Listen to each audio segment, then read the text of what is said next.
Hello, hello, Eric here from TOURNA-MIX, the ultimate mix competition website. I hope you're doing well today.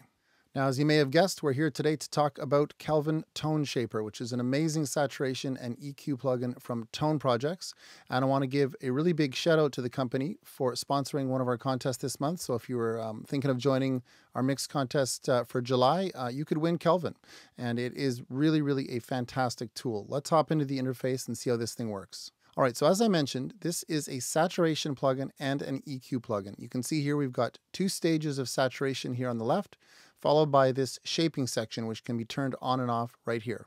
Now, before I get to those, I just wanted to mention that this plugin can run in either low latency, good, high, or pristine mode. Okay, so this is like the oversampling, and just set it as high as you can. I like to set it on pristine because I have a nice, powerful Mac. But if you can't work at pristine, high is probably good enough. All right, and if you're in another DAW other than Logic, you might actually also see an option to set a different oversampling rate while bouncing compared to what's in your session. So you'd actually have another option here. Unfortunately, Logic doesn't support that feature, but that is handy. It just allows you to work in, say, good mode and have many instances of Kelvin, but then when it's actually bouncing, it'll switch to whatever you set it to, say pristine.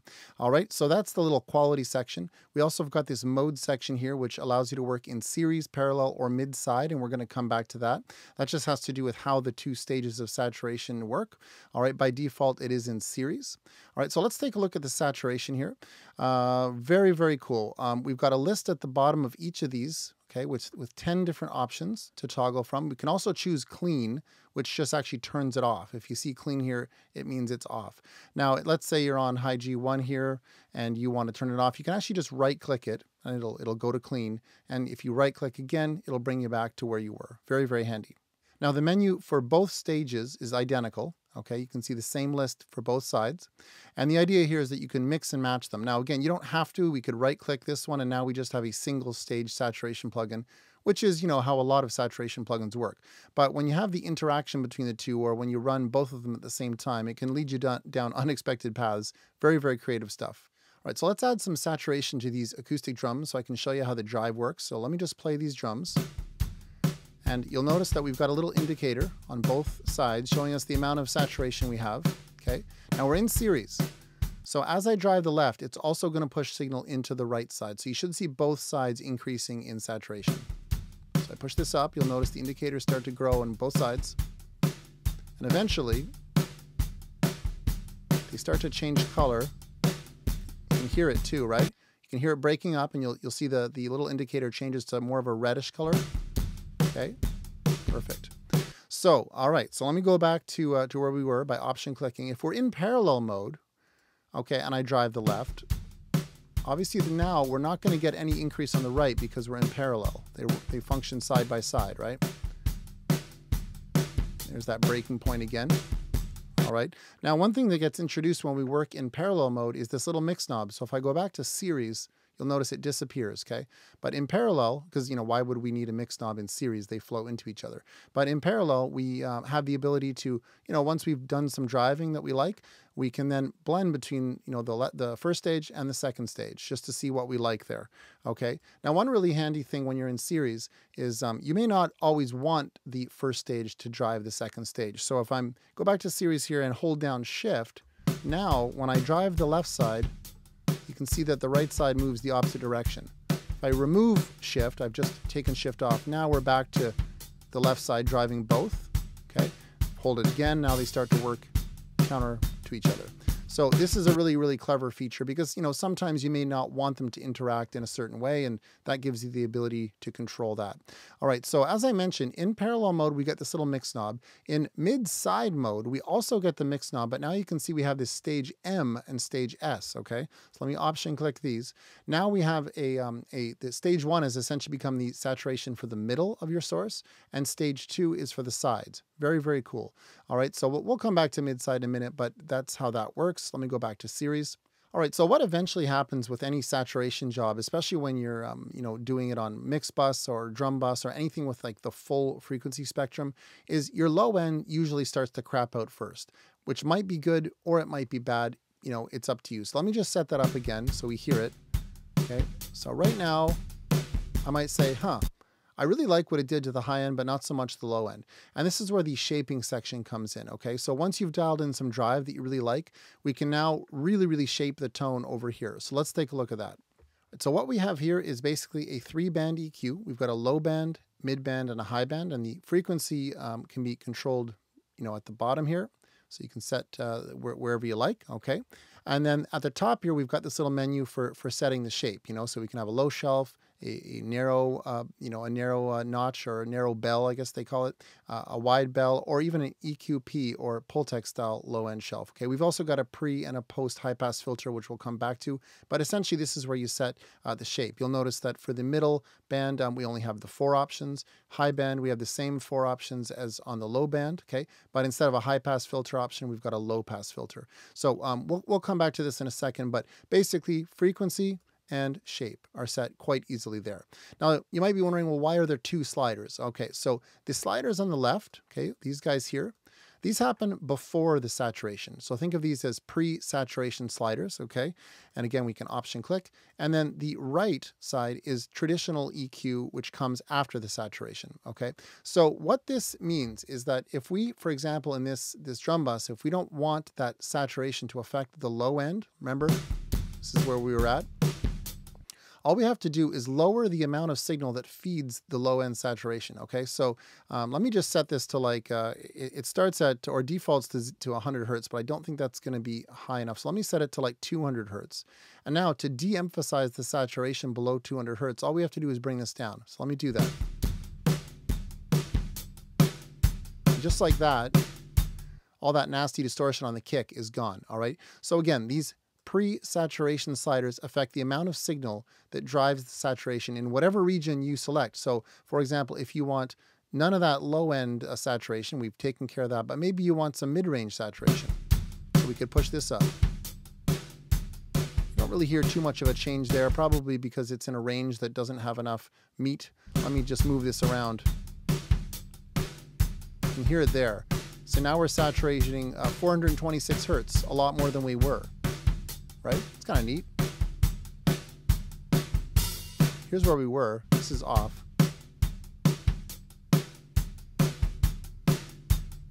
All right, so you get the idea. We could saturate the highs more, above, I don't know, 5K. Again, we don't hear too much of a change there on that one. And then, of course, if we want to just EQ the signal as well, let's say we want to make these drums brighter. Now we're onto the right side here, these sliders here. So let's push up everything above 4,700 hertz here.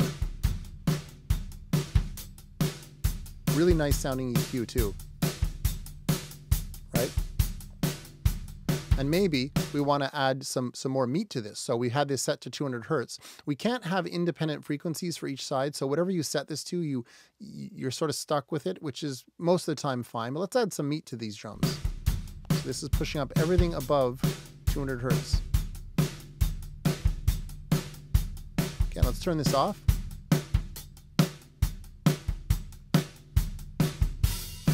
So you get the idea. And maybe you want a little more saturation on the low end after all. Let's bring this up a bit.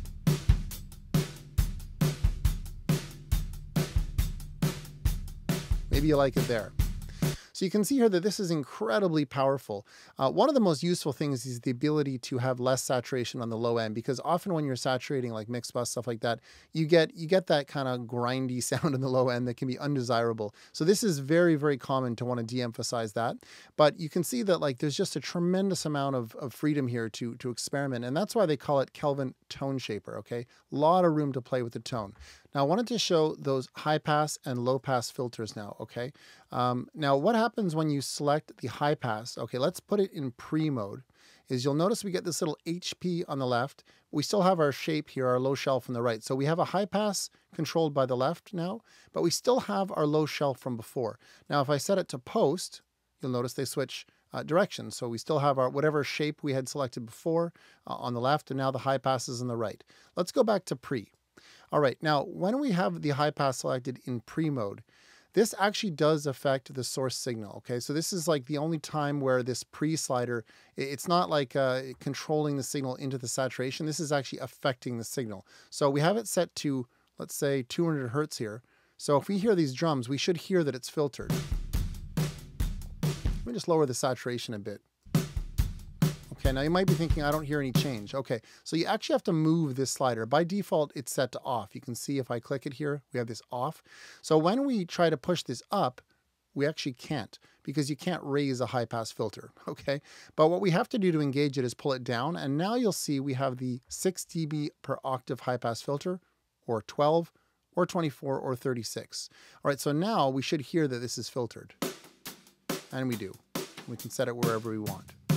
So for something like drums, I don't know that I would use the high pass filter, but on vocals, for example, if you're using this as your main processor, you could set a high pass filter as you normally would, okay? So if we go into post mode, okay, now they've switched sides again, and now we still have control over the left side as we did before, okay? This is controlling the amount of low end drive. So again, if we come up here, we can hear that we have too much low end drive, so we can pull that down to wherever we want, okay? And then on the right side, we have our high pass filter. So this is now coming after the saturation. And again, we can't raise it because it's a high pass filter. And we also can't leave it neutral, otherwise it's just off. So we have to select the slope. So let's hear this. We can hear there, we've got it set to 130 Hertz. We can definitely hear that. That's with everything in. And we have our high pass filter. So again, on drums, you know, this could be great for creative stuff. If you're looking for a traditional drum sound, you probably wouldn't want a high pass nearly that high, but you have the ability. All right, so it's the same with the low pass filter. If we come over here, we have the ability to select a pre-low pass filter, which again, now we can't raise it, right? And we have to actually move it to turn it on. So let's set it to like, say 6 dB, 12 dB.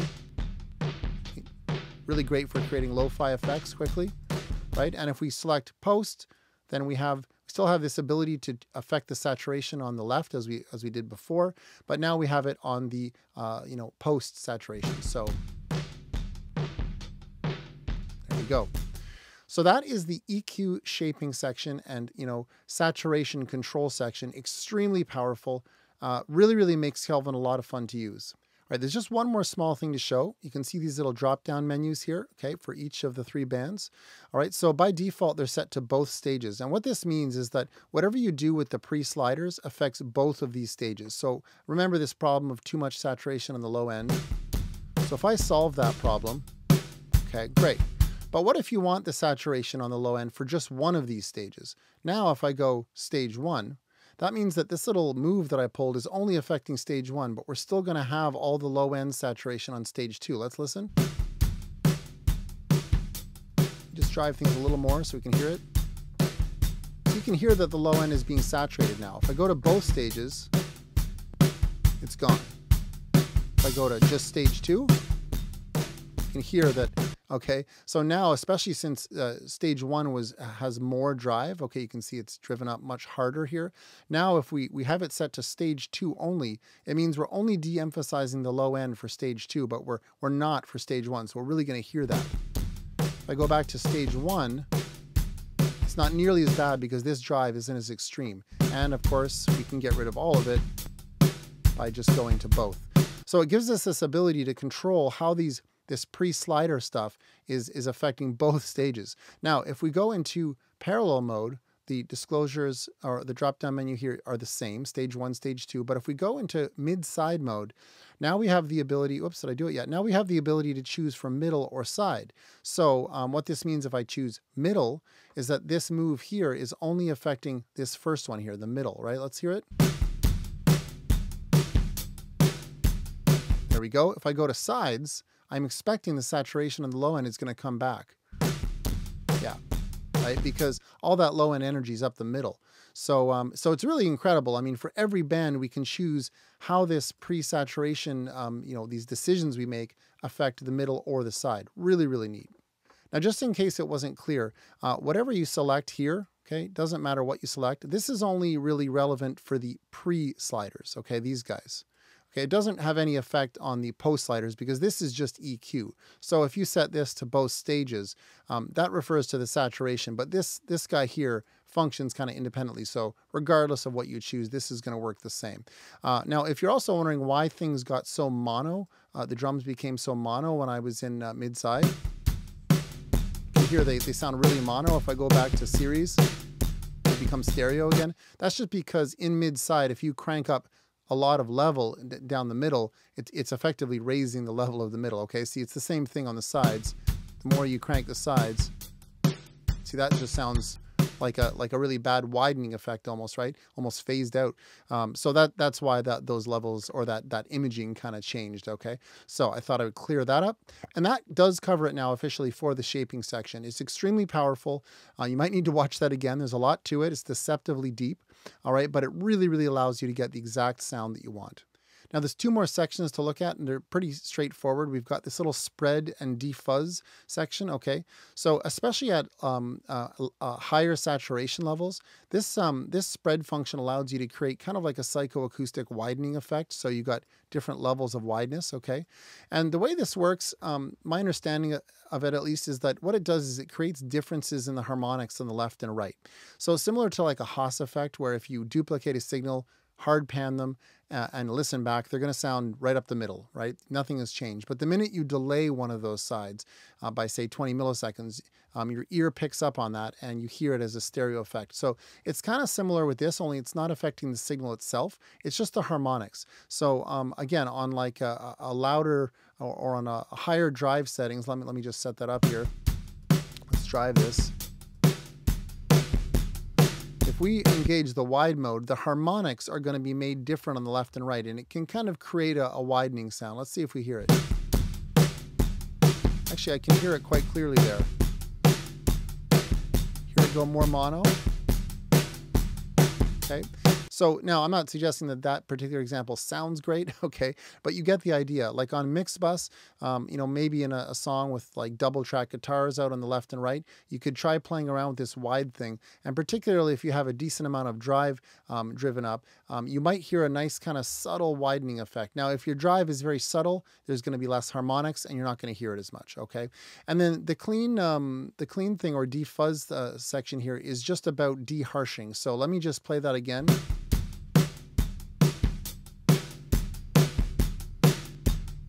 You can hear a really noticeable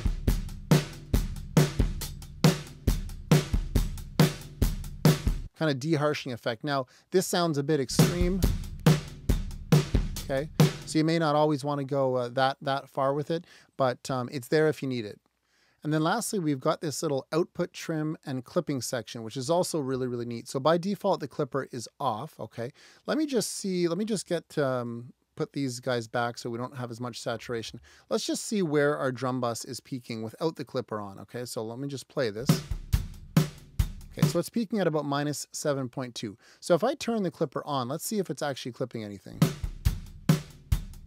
Minus 7.5, okay, so not too much. And we can see this little indicator isn't really moving. You don't see too much there. All right, so the way to drive this is to use the output trim. And what's really handy is if you hold down shift, okay, this clean output trim, which is down here, this happens after the clipper and this one is before the clipper. This will actually inversely kind of correlate to this guy here. Let me show you what I mean. So I'm holding shift down, and as I push this up, you can see that output trim is going up, okay? But the bottom one is compensating. And what this means is that we're driving output signal into the clipper, but we're not actually gaining overall volume, which is extremely handy for just dialing in the clipper. So let me just play this. I'm going to hold down shift. I'm just going to drive it. You can see the indicator blinking there. And we can start to hear the clipping. So let me play it now and see what our peak level is. Remember, it was at about 7.2 before, minus 7.2. Now we're at minus 19. So we are really clipping those drums. They still sound pretty darn good though. I mean, and that, you know, maybe we could use our mix knob here. Turn it off. So we lost some level there. So let me just push some level back up. Let's see what the peak level is now. It's still minus 12.9. And it actually sounds louder too. So this is a really, really handy thing in this clipper. So again, this output trim is before the clipper and this output trim is after the clipper. Now I haven't shown it, but we also have the ability to use the input gain and the output gain. And again, it's the same thing with this output here. If we hold down shift and I push this up, you'll notice they work together to keep it level. Really, really handy. So there's a few different ways you can use this. If your incoming signal is really, really hot and you're getting too much saturation and you want something more subtle, you could pull that down so that you actually have less incoming signal. Another really great way of using this is if you've already dialed in all your settings and you're happy with everything and you just want to experiment with either a little more global effect or a little less, you can hold shift and either pull this up or down as you see fit. And again, obviously, if you're pushing more signal into it, you're going to kind of drive the whole thing a little harder, right? It's a little like using the mix knob, I guess, but not quite, because the mix knob is a blend between the unprocessed and the processed, right? And if you're driving in more signal or less, you're actually creating a different distortion, right, based on the incoming signal. So really, really powerful stuff. This output section is money. I love that they have a clipper built into it. You can't quite see how much clipping, it doesn't give you a numerical value, but you do have this indicator, and you can always use your peak levels here. So that's basically the whole plugin. The only thing I haven't shown is this little information section, and this is where you can control the scale of the plugin. Okay, I had it set to the maximum of, what was it, 150, okay. You've also got really handy access to the manual here, and you've also got this little option here, which auto or off. I recommend just leaving the auto on, and what this means is that when you switch presets, you're going to get a nice consistent level. So when you think about it, let me just open the presets menu here. Really, really well done. Tons of options. You've got a bunch, master, you've got synth, you've got bass. You've also got this artist category. So, they've got some famous people, famous people here. This is the owner of Tone Projects, by the way, Rune Lund Hermansen. This is the fellow who sponsored us and who made the plugin. So you've got all his favorite settings, okay? You've also got categories here for all-purpose, bass, etc. Really, really comprehensive. But the cool thing about selecting, where was it here, or leaving this on ref auto, is that when you switch presets, you're not going to get any wild swings in level, okay? So when you think about it, when someone creates a preset, they have an incoming level. They have a kick drum, let's say an 808, and it's peaking at a certain level. And they're basing their preset off of that level. But what about your 808? It might be peaking higher or lower. So what this does when you keep this option on is it compensates for that. So it looks at what your level is and it kind of matches it to the preset. Let's try a few drum presets here. Let's go to bus drum driver. Okay. We can just go to the next one. That one's pretty subtle. That's kind of neat. You can hear they've got the defuzz on this one, right? If I take that off, changes it. That's cool compared to here. It stays nice and level. That one's really cool. Very, very subtle.